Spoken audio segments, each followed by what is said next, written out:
declarar que no tenemos castigo para pagar por el pecado si en realidad somos pecadores culpables? O sea, en nosotros está presente el pecado a la hora de ser alcanzados por la gracia. Está presente, somos culpables.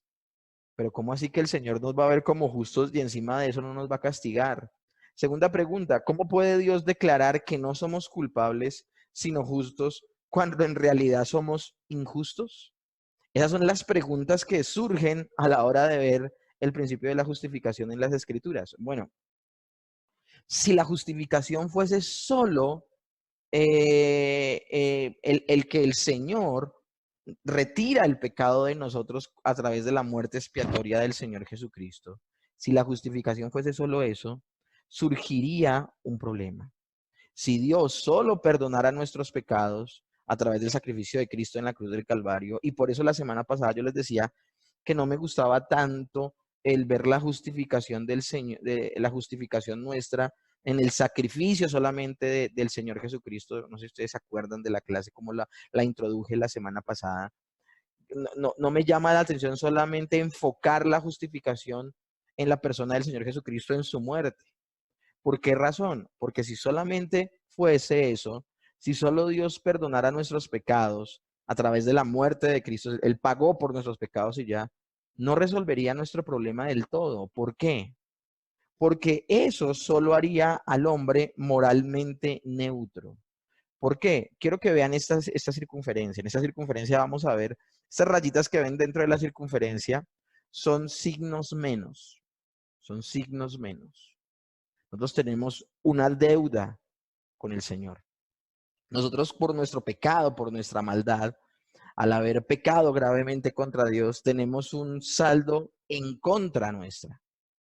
Cuando Cristo muere en la cruz por nuestros pecados y paga el precio, que eso ya lo vimos en redención, cuando vimos el tema sobre redención, cuando el Señor hace eso, si solamente se tratara de morir por nuestros pecados, que lastimosamente es muchas veces el énfasis único que se hace en las iglesias cuando se habla de lo que hizo, de la obra de Cristo en nosotros, pues, ¿qué pasaría? Él en la cruz muere por nuestros pecados, muere por los pecados del creyente, y si solamente esa fuera su obra, nosotros quedaríamos sin ninguna deuda. Y al quedar sin ninguna deuda, quedaríamos moralmente neutros delante de Dios. Es decir, sin haber hecho cosas malas y sin haber hecho cosas buenas. Obviamente por el maravilloso beneficio de la sustitución, porque es que el que está pagando el precio de nuestro pecado es Cristo, ¿ok? Pero entonces el perdón de pecados es solo una parte de la justificación, solo una. Adán no era culpable ante Dios, pero tampoco tenía una historia de un historial de justicia que le permitiera entrar a la plenitud de Dios, podría decirse. Miren, y aquí yo tengo que hacer una aseveración, tengo que hacer una reflexión. Y lo tremendo del asunto es que pensamos que el Señor sencillamente con su sacrificio, con su vida perfecta, nos llevó a la condición que tenía Adán antes de la caída. Y eso no es cierto. Eso no es cierto, porque la condición de Adán antes de la caída no era una condición perfecta. Era una condición buena. Él tenía una buena relación con el Señor.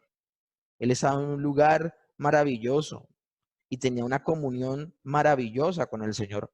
Pero no podemos olvidar que Adán se encontraba en un momento de prueba. Cuando el Señor le dice no comas del árbol, porque el día que comas del árbol ciertamente morirás, él tenía que demostrar con su obediencia que se podía ganar el estar eternamente con el Señor. Él estaba en un estado de prueba.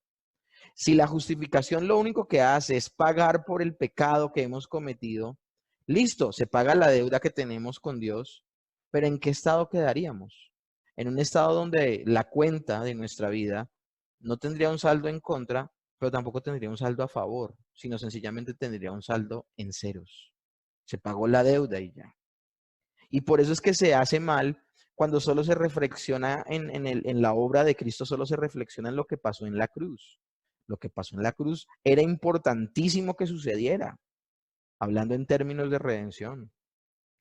Pero es que el Señor también hizo algo antes de morir en la cruz, y fue que el Señor vivió una vida perfecta. Sin vivir esa vida perfecta, quedaríamos en un estado de prueba. Tendría razón la iglesia de Roma, que hay que hacer méritos para ganarse la salvación. Pero eso no es solo lo que es la justificación. La justificación no solamente es el pago por nuestros pecados. Entonces acá entramos al tercer punto del tema. Dios puede declarar que somos justos ante sus ojos porque nos atribuye las justicias de Cristo. Y es que aquí está el aspecto que a veces se pierde de vista. Dios ve la justicia de Cristo como nuestra y considera que nos pertenece. ¿Cuál es la justicia de Cristo? La justicia de Cristo es que el Señor vivió una vida impecable. El Señor vivió una vida en que nunca pecó. Donde falló el primer Adán, venció el postrer Adán. Cuando decimos que Dios nos atribuye la justicia de Cristo, queremos decir que Dios ve la santidad de Dios, de Jesús, como si fuera nuestra santidad. Como solución para nuestra necesidad de justicia, entonces el apóstol Pablo dice lo siguiente, Romanos 3, 21 al 22. Pero ahora, sin la mediación de la ley, se ha manifestado la justicia de Dios, de la que dan testimonio la ley y los profetas. Esta justicia de Dios llega mediante la fe en nuestro Señor Jesucristo a todos los que creen. Vuelvo y repito el texto y se los voy explicando, pero ahora, sin la mediación de la ley, se ha manifestado la justicia de Dios. Es decir, somos justificados delante de Dios no por cumplir perfectamente la ley. Ahora, de la que dan testimonio la ley y los profetas. ¿Cuál justicia de Dios? La justicia de Dios la vemos precisamente en la ley de Dios y lo que han hablado los profetas. ¿Por qué? Porque todos ellos señalaron a una persona que nos salvaría en ese aspecto, en el aspecto de la culpa. Y era el Señor Jesucristo, era el Señor Jesucristo. Romanos 4, del 5 al 7 dice, sin embargo, al que no trabaja, sino que cree en el que justifica al malvado, se le toma en cuenta la fe como justicia. David dice lo mismo cuando habla de la dicha de aquel a quien Dios le atribuye justicia sin la mediación de las obras. Vuelvo y les leo lo que dice, lo que les acabo de leer de David. Dichoso aquellos a quienes se les perdona las transgresiones y se les cubre los pecados. ¿Por qué son dichosos? Porque no hicieron nada para que se los cubrieran. Lo único que hicieron fue creer en la persona del Señor Jesucristo. Entonces alguien ahí podría decir, no, pero es que al creer está haciendo algo. No, no está haciendo tampoco algo, porque aún la fe con la que cree en el Señor Jesucristo, la fe, la confianza que depositan en el Señor Jesús para creer que las obras perfectas de Cristo les van a ser imputadas a ellos, esa fe no es de ellos, esa fe no es nuestra, esa fe no es del creyente, esa fe le fue otorgada también como regalo de parte de Dios. En el momento que la persona nace de nuevo, tiene vida espiritual, tiene la capacidad de creer, tiene la capacidad de correr a Cristo, tiene la capacidad de arrepentirse, a lo que llamamos conversión. Sin la vida espiritual, la persona sería incapaz en su estado natural de cualquiera una de estas respuestas. Entonces acá vemos el mismo cuadro que les acabo de mostrar. Imagínense la bolita en signos negativos aquí a la izquierda. Pero ya cuando el Señor muere por nuestros pecados, paga el precio de nuestra maldad, nuestro estado queda neutro, quedamos en ceros, ni queda un saldo en contra, pero tampoco queda un saldo a favor. Pero como no solo depositamos nuestra fe en el sacrificio de Cristo, sino que depositamos nuestra fe en su vida perfecta, esa vida perfecta del Señor se nos atribuye a nosotros y ya tenemos un saldo a favor. Cuando tenemos ese saldo a favor es que podemos estar en la presencia de Dios. Con ese saldo a favor es que se nos adjudica las justicias de Cristo a nuestro favor y por esa razón Dios el Padre nos ve con buenos ojos. Sin este saldo a favor, sino en ceros, el Padre estaría demandando de nosotros justicia. Y con ese saldo en contra, que era la bolita con signos negativos, el Padre solo desataría la ira sobre nosotros. Entonces, no solo desata la ira porque el Señor pagó el precio de nuestro pecado, pero tampoco nos va a demandar obras perfectas porque si creemos en Jesús, tanto se nos atribuye su sacrificio perfecto como su vida perfecta, y por eso somos justificados delante del Padre. Esta es la tercera vez en nuestro estudio que nos hemos encontrado con la idea de atribuir culpa o justicia a alguien. Cuando Adán pecó, nos fue imputada su culpa a todos los seres humanos. Cuando Cristo sufrió y murió por nuestros pecados, nuestro pecado le fue imputado a Cristo. Segunda de Corintios 5:21 dice, al que no cometió pecado alguno, por nosotros Dios lo trató como pecador. Acuérdense que el término imputación es un término legal como también lo es el término justificación. Cuando la palabra habla de que el Señor justifica a los creyentes, no está diciendo, que lo vimos también la semana pasada, no está diciendo que cambió su naturaleza a tal punto de que ya esa persona no es un pecador. No, es un término jurídico, es un término legal, donde está diciendo que legalmente esa persona no debe pagar por sus pecados porque ya uno pagó por sus pecados y no debe llevar las consecuencias. Entonces, tenemos que tener en cuenta esto y ojalá podamos empezar a usar los términos. El pecado, Adán pecó y se nos imputaron, no sé, se nos imputó su pecado a toda la raza humana. Pero Cristo, a pesar de haber vivido una vida perfecta y de nunca haber pecado y de nunca merecer haber muerto en la cruz del Calvario, no solo sufrió y murió por nuestros pecados, sino que a él se le imputaron legalmente los pecados que eran nuestros y por eso murió como un delincuente, como un pecador. Al que no cometió pecado alguno, por nosotros Dios lo trató como un pecador, para que en él recibiésemos la justicia de Dios. Y ahora, en la justificación, la justicia de Cristo nos es imputada y adjudicada a nosotros. Miren cómo esto es interesante. Adán peca y se nos imputa el pecado de Adán. Viene Cristo y a él se le imputan nuestros pecados y nuestra maldad. Pero ahora al creyente se le imputa las obras perfectas de Cristo y el pago del pecado que Cristo presentó. Entonces esto es maravilloso y esta es la verdad completamente dicha acerca de la justificación. La idea de atribuir, el término imputar, culpa o justicia a alguien, ya lo hemos tratado en otras clases. Miren eso tan interesante. Adán pecó y se le imputó a toda la humanidad ese pecado. Ahora, el pecado de los elegidos, no de toda la humanidad, acá tenemos que hacer la claridad. Cuando Adán peca, toda la humanidad cayó en Adán. Adán era la cabeza federal de toda la humanidad cae. Ahora, el pecado de los elegidos, es decir, de solamente los que son creyentes, los que se van a salvar, se habla de elegidos porque la Biblia habla todo su marco de elección. Se la pasa eligiendo personas, eligiendo personas. Entonces, el pecado de esos elegidos, solo de ellos, porque no todo el mundo se salva, el pecado solo de ellos se le imputa a Cristo. Pero también las justicias de Jesús se le imputan a los elegidos, a las personas que se van a salvar. Entonces, esto es maravilloso, esta alegoría que estoy hablándoles acá. No es nuestra propia justicia entonces la que nos salva. No son nuestras buenas obras, no es el portarnos bien, porque es que no sería suficiente portarnos bien. Lo que demanda el Padre es una obediencia perfecta y el único que la alcanzó fue Cristo, sino que se trata de la justicia de Cristo, la que nos acredita como gente justa. Primera de Corintios 1:30 dice, mas por él estáis vosotros en Cristo Jesús, el cual nos ha sido hecho por Dios sabiduría, justificación, santificación y redención. La justicia de Cristo es adjudicada a cada uno de nosotros y por tanto Dios considera que nos pertenecen las justicias de Cristo a los creyentes. Filipenses 3:9 dice, y ser hallado en él, no teniendo mi propia justicia por la ley, sino la que es por la fe de Cristo, la justicia que es de Dios por la fe. El apóstol Pablo en el capítulo 3 de Filipenses, en el verso 9, dice esto, pero antes de decir esto, él ha sacado todos sus panfletos y todos sus logros.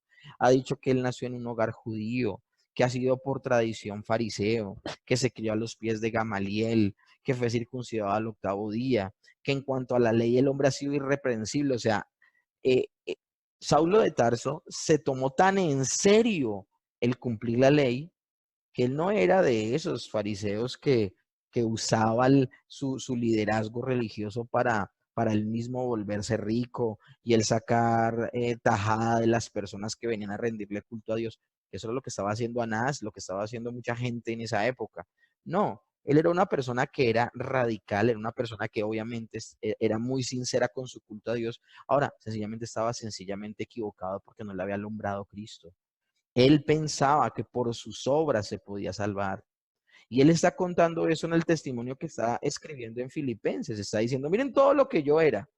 Y en eso yo reposaba mi esperanza de un día pasar la eternidad con Dios, porque yo era mejor que los demás. Yo era el fariseo que decía, gracias Señor, porque yo soy esto, aquello y lo otro, y no soy como este publicano que tengo al lado. Así era Saulo de Tarso. Pero una vez se encuentra en camino a Damasco con el Señor Jesús, entiende que Jesús es Dios y se le ilumina el Evangelio. Él pone toda su confianza ya no en lo que él cumple de la ley, sino que pone toda su confianza en la vida perfecta de Cristo y en su obra perfecta de sacrificio en la cruz del Calvario. Por eso es que él dice, ya no soy hallado justo en todo lo que hacía, sino que soy hallado justo en él, no teniendo mi propia justicia. Por eso él dice, tengo todo esto por basura, porque él entendió que por más que se esforzara, nunca podría cumplir perfectamente la ley de Dios como lo hizo el Señor Jesús. Y no teniendo mi propia justicia que es por la ley, o sea, mi justicia, la justicia tuya que me estás escuchando, o la justicia mía, no la alcanzamos por cumplir la ley de Dios, sino que la justicia, la justificación, ¿qué significa? Que el Padre nos vea con buenos ojos, que nos acepte, que nos vea como justos y no como pecadores, no la alcanzamos por una obediencia perfecta, sino que la alcanzamos por depositar nuestra confianza en el Hijo de Dios, Dios mismo, y creemos que Él vivió una vida perfecta que se nos imputa y presentó un sacrificio perfecto que también se nos imputa para borrar nuestro pecado y nuestra maldad, hablando en términos legales. Pablo sabe que es la justicia de Cristo y no las que él pueda presentar las que lo salvan. Entonces, en ese orden de ideas, es fundamental para la esencia del Evangelio insistir en que Dios nos declara justos, no por nuestras obras, sino por la fe. Dios nos declara justos no en base a nuestra condición real de justicia o santidad, porque la palabra de Dios dice, estando en vuestros delitos y pecados, Cristo murió por vosotros. O sea, el Señor no nos llama en nuestro mejor momento, el Señor nos llama en nuestro peor momento. Y por la obra sustitutoria de Cristo, el Señor, el Padre, nos ve como si fuésemos santos. Entonces, Dios no nos declara justos en base a nuestra condición real de justicia o santidad, porque estamos no en justicia, sino en injusticia, y estamos en pecado, no en santidad. Entonces, Dios declara que somos justos más bien sobre la base de la justicia perfecta de Cristo, que según lo que dicen las Escrituras, nos pertenece por la fe. Esta fue la esencia de la diferencia entre el protestantismo y el catolicismo romano en el tiempo de la Reforma. El protestantismo, desde el tiempo de Martín Lutero, ha insistido en que la justificación no nos cambia. Cuando somos justificados por el Señor Jesucristo, eso no quiere decir que cambió algo, que antes éramos personas repecadoras y ahora somos santos que nunca vamos a volver a pecar. No, potencialmente podemos seguir pecando. De hecho, vamos a ver en nuestra vida que en algún momento vamos a tener una flaqueza y vamos a tener alguna debilidad. Y vuelvo y repito, abro paréntesis, no estoy haciendo una apología al pecado, no te estoy diciendo ve y peca, sino que estoy hablando de una realidad, de que hay un remanente de pecado en nuestras vidas. El protestantismo, aún desde Martín Lutero, ha insistido en que la justificación no cambia en nada nuestra naturaleza ontológica. En nosotros sigue habiendo un remanente de pecado que si no tenemos a raya por la oración, por la lectura de la palabra, por el sujetarnos a Dios voluntariamente, no huirá de nosotros. La justificación no nos cambia interiormente y no es una declaración basada en ninguna manera en la bondad que tengamos nosotros. O sea, el Señor no nos trata como justos porque lo seamos, sino porque su Hijo lo fue y se nos imputa a nosotros. Entonces, si la justificación nos cambiara en nuestro ser interno y entonces nos declarara justos basados en lo bueno que somos, ahora nunca podríamos ser declarados perfectamente justos en esta vida, porque el pecado permanece siempre en nuestra vida. No habría provisión para el perdón de los pecados pasados que cometimos antes de haber sido cambiados interiormente y por tanto nunca podríamos tener seguridad de estar en una situación correcta con Dios, que estos dos aspectos son los que tristemente vive el catolicismo romano. La Iglesia romana entiende la justificación no como lo entendemos nosotros bíblicamente, sino que ellos lo entienden como algo que nos cambia en nuestro interior y nos hace más santos por dentro. Escúchenme bien esto, nos hace más santos por dentro. Se interrumpió un momentico la pantalla, pero ya se reactivó, entonces espero que estén viendo. La Iglesia romana entiende, vuelvo y repito, la justificación como algo que nos cambia por dentro en nuestro interior y nos hace más santos cada vez más. Y eso es peligroso. Luis Otto, un teólogo católico, decía esto: la llamada fe fiduciaria no es suficiente, lo que quiere decir que la fe, que simplemente confía en Cristo para el perdón de los pecados, no es suficiente.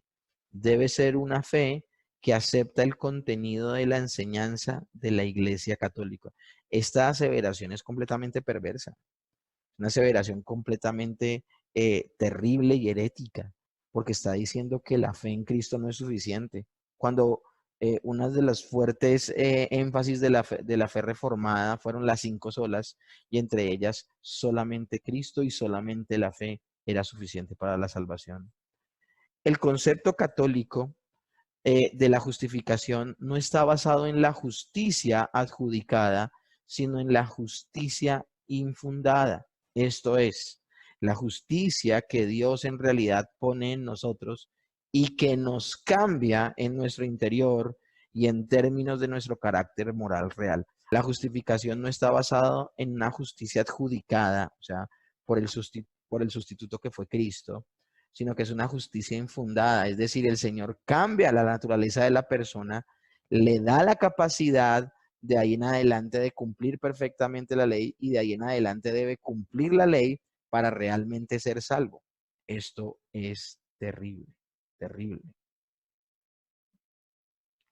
El resultado de esto es que las personas no pueden estar seguras de si están en un estado de gracia donde experimentan la completa aceptación y favor de Dios. Para ellos la gracia es que el Señor les otorgó justicia, es decir, que el Señor les otorgó la capacidad de vivir una vida perfecta.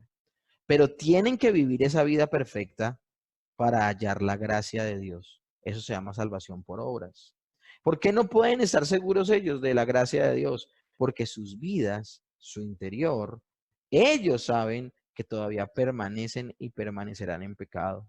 Una zozobra terrible, una zozobra que creo que algunos de ustedes en algunas iglesias que no eran católicas, sino aún protestantes, porque tristemente hay iglesias que están corriendo el mismo camino de los católicos y están cayendo en cada uno de los mismos errores. Los católicos nombran a alguien como el Papa, que es supuestamente el que heredó el ministerio apostólico de Pedro. ¿Y qué es lo que está pasando con la iglesia protestante del día de hoy? Están levantando sus propios papas, que son los supuestos apóstoles que heredaron el apostolado de Pedro y de Pablo. Y también caen en el error de esto. Hay muchos cristianos pentecostales, cristianos de una línea que piensan que la salvación se puede perder porque piensan que deben portarse constantemente bien para no perder la salvación. Y de alguna manera estas mismas personas también enseñan que se puede alcanzar la perfección en la tierra, es decir, que Dios te ha otorgado esa justicia infundada que te da la capacidad de poder cumplir perfectamente la ley. Ahora, te pasarás toda la vida tratando de hacerlo y no lo lograrás. Lo que ellos enseñan es una cosa, pero la realidad que tú vives en tus huesitos y en tu carnita es otra, en tu espíritu es otra, que tú vas a ver que no eres perfecto, que no se te ha infundado ningún poder especial para cumplir perfectamente la ley, sino que estás en una bancarrota espiritual. Eso lo dice el Concilio de Trento. Y el Concilio de Trento se conoció como la Contrarreforma, o sea, la respuesta de la Iglesia Católica a la Reforma Protestante. En la Reforma Protestante las personas que depositaron su fe en lo que decía las Escrituras y lo que decía el apóstol Pablo, es que la gente se salva solo por la fe, solo por gracia, solo por Cristo, solo para la gloria de Dios y solo a través de las Escrituras. Pero miren lo que dicen ellos en el Concilio de Trento. Si uno considera su propia debilidad y su disposición defectuosa, bien puede que esté temeroso o ansioso en cuanto a su estado de gracia, pues nadie conoce con seguridad de fe que no permite error que haya alcanzado la gracia de Dios. Según el Concilio de Trento, ninguna persona en la Iglesia Católica puede gozar de la seguridad de la salvación, porque se la pasará toda la vida tratando de agradar a Dios por medio de sus obras humanas. Eso es salvación por obra, es algo terrible, es algo terrible. Por eso sufría tanto Martín Lutero con el pecado. Él veía que él sentía la carga de tener que cumplir delante de Dios y ser justo realmente delante de Dios. Si el Señor nos ve justos a nosotros, no es porque lo seamos, sino porque nuestro sustituto que es Cristo vivió una vida perfecta que se nos imputa a nosotros. ¿Cuál es entonces la consecuencia lógica de esto? La consecuencia lógica de esta perspectiva de la justificación es que nuestra vida eterna con Dios no está basada solo en la gracia de Dios, sino también en nuestros propios méritos. Eso es un falso evangelio. Esto es lo que Martín Lutero vio con tanta claridad y es lo que dio una motivación tan grande a la reforma. Cuando las buenas noticias del evangelio se convirtieron de verdad en buenas noticias de salvación gratuita y total en Cristo Jesús, se extendió como un incendio imparable en todo el mundo civilizado. Cuando se interpretó bien la teología paulina y donde se encontró que el hombre no se salvaba por portarse bien, sino por depositar su fe en el que se comportó perfectamente bien, que es Cristo, la gente sintió como toneladas de peso caían de su vida y por la fe, por eso dice, el justo vivirá. Pero esto fue solo una recuperación del evangelio original, el cual declara en Romanos 6 que la paga del pecado es muerte, mientras que la dádiva de Dios es vida eterna en Cristo Jesús, Señor nuestro. Y el término dádiva significa mientras que el regalo de Dios es la vida eterna. El hombre no hace nada para salvarse, es un regalo de Dios. Ya no hay ninguna condenación para los que están unidos a Cristo Jesús. Ya no hay ninguna. Ahora, la justificación nos viene únicamente por la gracia de Dios, no con base en mérito alguno de nuestra parte. Pablo explica desde Romanos 1, el verso 18, hasta el capítulo 3, el verso 20, que nadie podrá jamás hacerse o declararse justo ante los ojos de Dios por sí mismo. Miren lo que dice Romanos 3:20, ya que por las obras de la ley ningún ser humano será justificado delante de él, porque por medio de la ley es el conocimiento del pecado. Pero después continúa diciendo, ahí mismito, a los 3 versículos después, por cuanto todos pecaron, están destituidos de la gloria de Dios, es decir, todos, absolutamente todos, sin excepción. Pero de esos que han sido condenados por sus pecados y destituidos de la gloria de Dios, algunos serán elegidos y por depositar su confianza en el Señor Jesucristo, serán justificados gratuitamente por la gracia de Dios mediante la redención que es en Cristo Jesús. Todo en función de nuestro Señor Jesús. Todo en función de nuestro Señor Jesús. La gracia de Dios significa favor inmerecido. Eso es lo que significa realmente gracia. Favor inmerecido. Dios me da lo que no merezco.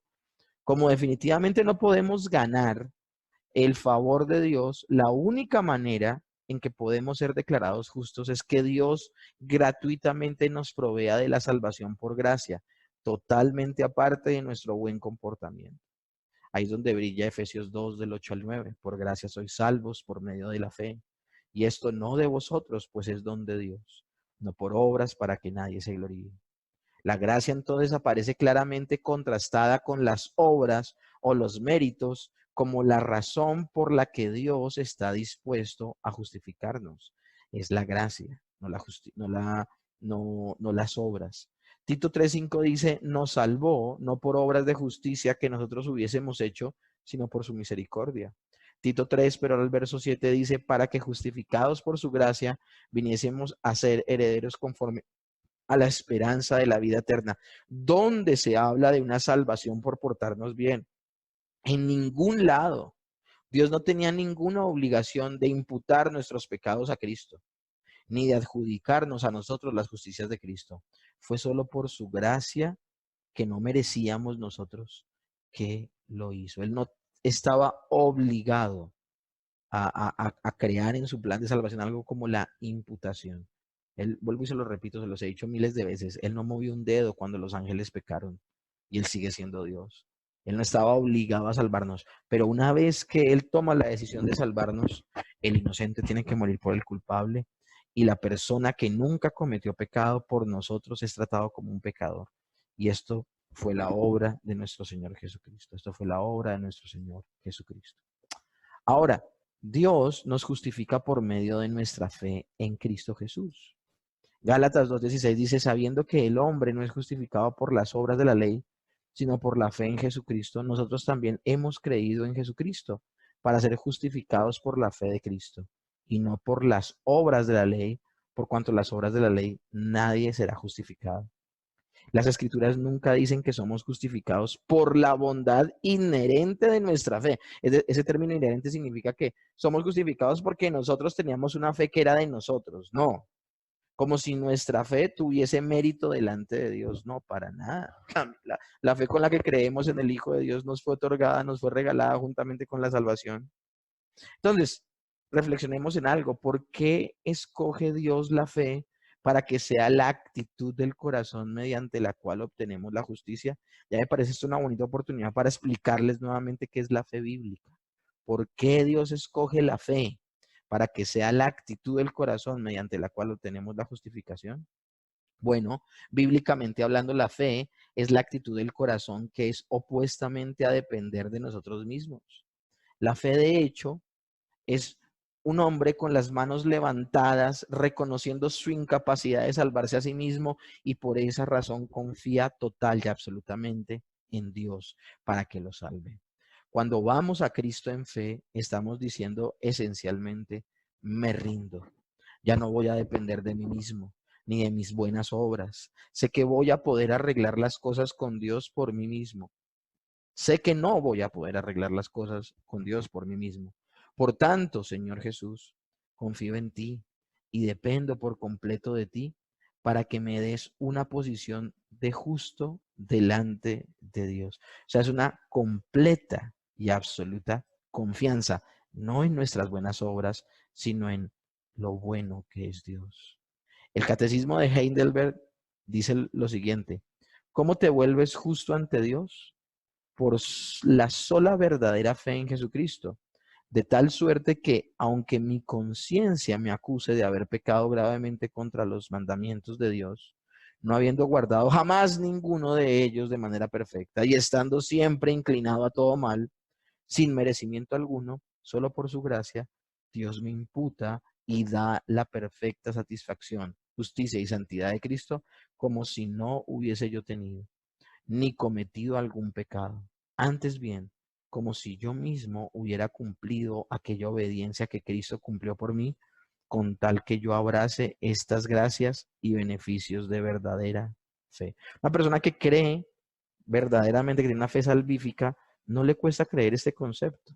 La persona que no tiene fe salvífica le cuesta muchísimo entender que otro haya vivido una vida perfecta y por esas obras él se pueda salvar. Otra pregunta hace el Catecismo de Heidelberg. ¿Por qué afirmas ser justo solo por la fe? No porque agrade a Dios por la dignidad de mi fe, sino porque solo la satisfacción, justicia y santidad de Cristo son mi propia justicia delante de Dios y que yo no puedo cumplir de otro modo que por la fe. O sea, ¿por qué yo puedo afirmar que soy justo solo por la fe? No porque yo creí y otros no creyeron, no, sino porque Dios me otorgó la fe de creer en Él. Y cuando Dios le otorga fe a una persona para creer, miren, los pecados nuestros pueden ser grandísimos, pero a ti y a mí no nos cuesta entender que Cristo los perdonó en la cruz del Calvario. Ahora, luego de esa fe también viene que ya lo vimos en la clase de conversión. La fe se manifiesta inmediatamente también con el arrepentimiento. Tú cambias tu estilo de vida.